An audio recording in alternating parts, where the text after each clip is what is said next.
Hello, it's John Heaton, and this evening I'm going to review the new White Album, produced by Giles Martin, just recently released a few days ago. I don't have the box set because that didn't come to Hungary yet, and anyway, all of the 107 tracks from the box set are on Spotify, so for now I've been eagerly consuming them from Spotify, but I did pick up the CD with the Isha demos, with nice packaging on the back in the same format as the original White Album, and the alternate White Album pictures here. I was just counting up how many copies of the White Album we've now got in our family, because I'll just say my copies. So this is the third time I've purchased it on CD. This was the first one in 1987, and then 2009, and then this new one. So I suppose one could ask the question, does one need this many White Albums? And I guess the answer is yes, because we've all gone out and bought them. Or maybe some of you watching thinking it's an incredible waste of money to repurchase the same album so many times. Whatever. And then on vinyl, my original faded copy, signed by Yoko, and then the 2009, and then the mono from shortly after. And I think it's definitely worth owning the mono on vinyl. Whether this one is completely different from the 2009 mix, I don't know. I'm going to make a few comments. I think the 2009 mix was pretty stunning. This one is pretty stunning as well. I'll just make a few comments. First of all, some background stuff which I've watched relating to this release. There was a superb podcast on YouTube, or available on YouTube, with George Martin being interviewed and just describing how his father always used to grimace when people came up to him and said it's their favourite Beatles album, the White Album. And I guess he concluded that his father said that because he kind of lost control of the sessions, having previously been the boss in the studio, or at least an equal. He was now subservient to the four Beatles, and he didn't particularly like that feeling, perhaps. So he had slightly bad memories of it, so that coloured his judgment. In the same way that Geoff Emerick was very negative about the White Album sessions in his book, and actually called it the Beatles' least inspired album. So not everyone agrees that it's one of their greatest. But I would just say that the people who, and Giles Martin, to his credit, didn't listen to what his father said, went and discovered those sessions, rediscovered them, and he's a huge fan of this album. He didn't say it was his favourite or anything, but as we know, he remastered Pepper last year, and he now has remastered this, and he's done a brilliant job. I was just thinking, he probably has the best job in the world right now. He's being personally asked by the surviving Beatles and Yoko and Olivia to remaster the Beatles' output. I can't think of a better job myself. Maybe Mark Lewison, who's been honoured with writing more or less the official biography, maybe his job is pretty excellent as well, although quite hard work, because we still haven't seen Volume 2. So what I will say about the 2018 mix, which I did notice, and maybe it's just because it's new, or I haven't played the 2009 one for a while, but you know how it is when you come back to an album and you hear bits and pieces and you think you haven't heard before. Well, maybe you have, maybe you haven't. But I did think the vocals were clearer in the mix.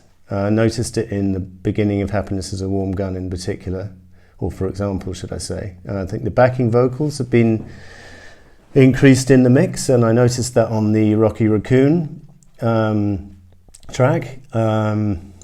Guitar is clearer, I think, particularly the acoustic, well, and the electric, actually. I noticed that on Mother Nature's Son, just made a few notes.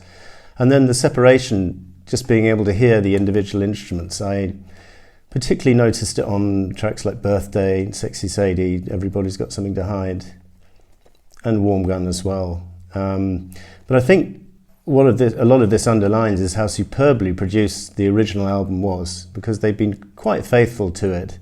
And maybe it wasn't the extravaganza production-wise that Pepper was, but there's some inspired production on here from George Martin, and then his valued assistants Chris Thomas and Ken Scott, as well as Jeff Emerick in the early days of this album. Ken Scott went on to work with Supertramp, among others, and David Bowie. Chris Thomas, of course, Sex Pistols, and Wings, among others. Jeff Emerick, Elvis Costello. So then we get the Isha demos, which were long available on bootleg. I used to have the bootleg of it, but it's long since been lost. Recorded at George's house in Isha in Surrey, the bungalow. They just came back from India and just went round to George's, and George had a 4-track, and they laid down more than 20 tracks, and the Kevin Howlett in the sleeve notes for this album said it was basically the Beatles unplugged, ahead of it, 20, 30 years ahead of everyone else. So that was interesting. I personally find the Isha demos a little bit varied. Some are more interesting than others. I think the tracks which didn't make the album are particularly interesting, such as Junk.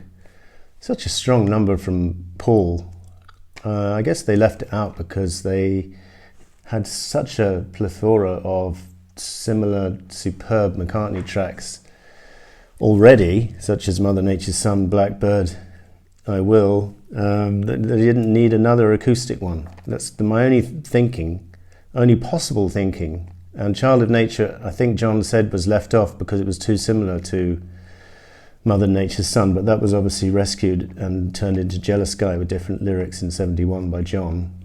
Sour Milk Sea, in demo form here, doesn't sound that brilliant, but it was turned into a brilliant song by Jackie Lomax with George, Ringo and Paul backing. And so one would love to have seen what the Beatles could have made of this track, because I think it is much more effective as a rocker than it is as an acoustic demo.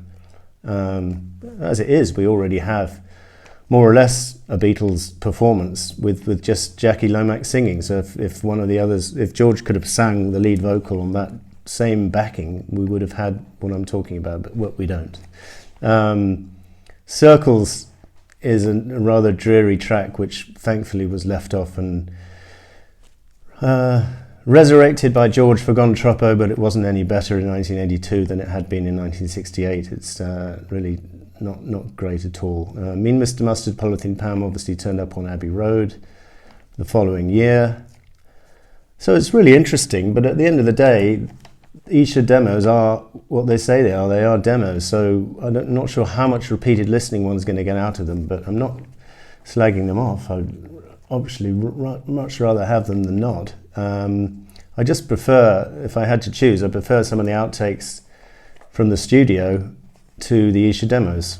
What I will say is, around about the time of the anthology, when they made some selections from various albums, outtakes and stuff, George Martin said, "That's it, there's no more, we've scraped the bottom of the barrel." How wrong he was, because here we are 23 years later with these huge expansive releases of Pepper and the White Album, and hopefully the later albums and the earlier albums to come. So I think George Martin was wrong there. I think Giles Martin has really done a good job selecting which outtakes to put on. On the anthology, I remember thinking, why have they chosen that? They chose a rather lackluster version of Sexy Sadie and an early acoustic version of Obla D, which are not two of the best outtakes out there. And Giles Martin has, I think, been more selective and more effective in choosing the best stuff. And I will particularly mention Revolution 1, which is more or less an early version of Revolution, but without the backing vocals and without the horns, and extended, and with hints of Revolution 9 in there already. Very interesting. Martha, My Dear, just presented here with no strings, no horns, just virtually, I mean, it is a solo McCartney performance, just him and the piano, really. Then what else do we have? An inspired selection of instrumentals, and I think this is the way to go. I remember a few years ago when we were lucky to hear an instrumental version of What Is Life, the George Harrison track, and that was pretty, that was that was great. And then they've done the same thing here, and there's the fast version of Revolution is presented here in instrumental fashion. Back in USSR, Ringo Birthday with Ringo on superb drumming form. Honey Pie as an instrumental is a performance in itself, because George Martin's orchestration is nothing less than genius. It really is brilliant. Savoy Truffle, again, the brass arrangement, which George sort of fiddled with in terms of the sound, but I think it was originally arranged by George Martin, is a triumph. And Piggies is presented here in instrumental fashion, and you see the beauty of George Martin's string arrangement with the cello and Chris Thomas on the organ. It's just brilliant. Everybody's got something to hide. Instrumental with George figuring out the guitar line, and it's just raucous. Brilliant. Long, Long, Long is very interesting, with George's vocal a lot more prominent. I think I'd like to have heard a slightly more polished version of this one with George's vocal higher in the mix, because I think on the finished album it is a bit low in the mix, his vocal, but on the other hand, that's quite neat because it makes it sound as if it's coming from another world. That track is so spooky and mysterious, and with Paul's organ at the end. So I wouldn't change anything actually, but it would have been interesting to hear, I suppose. While My Guitar is presented here with Eric, pretty close to the final version. And George is heard requesting a cheese, lettuce and Marmite sandwich, which I've never tried, but in honour of George I might just try that one day. So that's the White Album from Giles Martin, 2018. Buy the box if you can afford it, otherwise enjoy all the tracks on Spotify. And it's just a thoroughly worthwhile release, and we've been waiting for this for a long time, and it didn't disappoint. Thank you for watching. See you next time.